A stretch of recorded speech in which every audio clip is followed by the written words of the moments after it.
it's like prison. You know, it's like the new guys aren't allowed to use the phone. The people who've been there for a while are going to hoard the phone and keep it to themselves. So I didn't get a chance to use the phone. I kind of wanted to call this girl that I was dating because I had been on a couple dates with her, and now I was in the psych hospital, and I thought I'd probably have to break up with her. She wouldn't really want to hang out with me anymore. And I was waiting for the phone, and then at 7 o'clock they shut the phone down, and I couldn't use it. And I just stood by the phone, and I just couldn't deal with it. I just started kicking at the wall and cursing and asking how I would ever be able to call anybody, and people were going to find out where I was. And this other patient was sitting right there, and he said to me, "What are you worried about, buddy?" I said, "Hey, I had to use the phone, and now I can't use the phone. I'm not going to be able to call the people I have to call. What am I going to do?" And the guy said, "What are you worried about the phone for, man? You need to make a call? Here, just try the banana phone."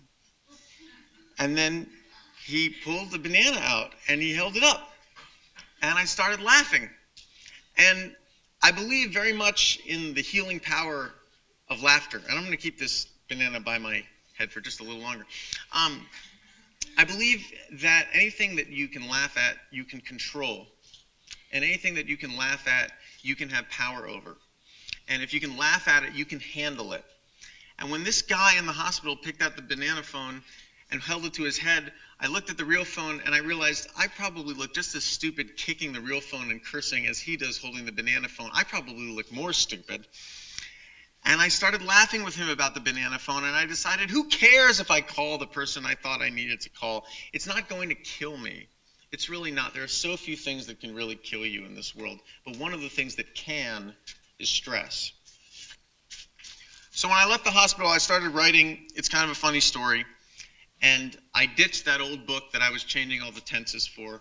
It's kind of a funny story. I wrote very quickly, and the editors liked it, and it became the book that satisfied my book contract. But there are a lot of people who never make it to the hospital, and there are a lot of people who never make it to the phone, and there are a lot of people who succumb to suicide or drug use or alcoholism because they're unable to control the stress in their own lives. So for you guys, don't risk it. Just remember, keep your antenna up so that you're actively engaged when you go into school, so you're thinking positively instead of thinking negatively. Don't sell yourself short or act out of fear when you discover what you really love to do. And then remember always that stress is not a real threat. It's your body's response to a perceived threat. It evolved in you, but you can step back and control it. And remembering these three things, I think you'll all be able to go out in life and tell plenty of funny stories of your own. So thank you very much for your time, and we'll do some questions, and I'll also show some video of the movie. And thanks, you can keep clapping. That's okay.